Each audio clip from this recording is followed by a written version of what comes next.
live in Coney Island for us this morning. Lisa, what's the latest there from the Boardwalk? Well, right now, this is the place to be, Coney Island. There have been people lining up here since before 6 in the morning to get a spot on the beach. You can see the Boardwalk is pretty busy for this time of the morning, but it is 4th of July. This is the home to about 350 businesses, 50,000 residents, and a boardwalk that is a national landmark here in New York City. So here to tell us more about it, we have Daniel Murphy. He's with the Alliance of Coney Island. You're the perfect person to talk about this. Good. Thank you for joining us out here. So talk about the Alliance of Coney Island and what exactly the purpose is for it. Well, the Alliance for Coney Island was an organization put together in 2012 mostly by the businesses in Coney Island, and also with help from the city, especially the Economic Development Corporation. And at that point, it was Mayor Bloomberg who set this up. And what it was to create an environment where the businesses could thrive. A lot of our businesses are seasonal and need all the help they can get. We also have a local community with business needs of its own, so we were there to create that. And one of the things we were set out to do from the beginning was to create a business improvement district, which is what we did actually in last December when the council passed it into law. And so from now on, Coney Island will have a permanent structure to empower the businesses through a local tax base so that they can keep the streets clean, keep the streets safe, promote our local businesses, and bring ever more people to Coney Island. Well, you mentioned a lot of these businesses. You talk with all the business owners, whether they're large or small. How are they feeling? How are they feeling right now? Well, business people are always nervous. Yes, of course. Well, so that's good. It keeps them on their toes. But they're generally excited about the prospects of Coney Island now, because Coney Island is on the rise. I mean, literally on the rise. If you see some of the buildings behind you that have gone up in just in the last 5 years.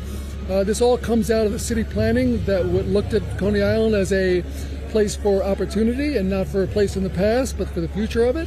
And so, we've created that. The city is now going to invest $1 billion into the boardwalk to create a safer, more accessible boardwalk for the businesses and the people, and for the local community. Very importantly, this is their park. Yeah. So we're very excited about the future. Businesses day to day always look out. They look at the weather a lot here. Sure. But Coney Island businesses bring their own weather, and it's always bright. I mean, especially from May through September. Sure. And you mentioned the people. So what are some of the concerns of the people, or how are they feeling at this time? People are actually worried about climate change a lot, but that's why they come here to come to the water and to enjoy kind of this.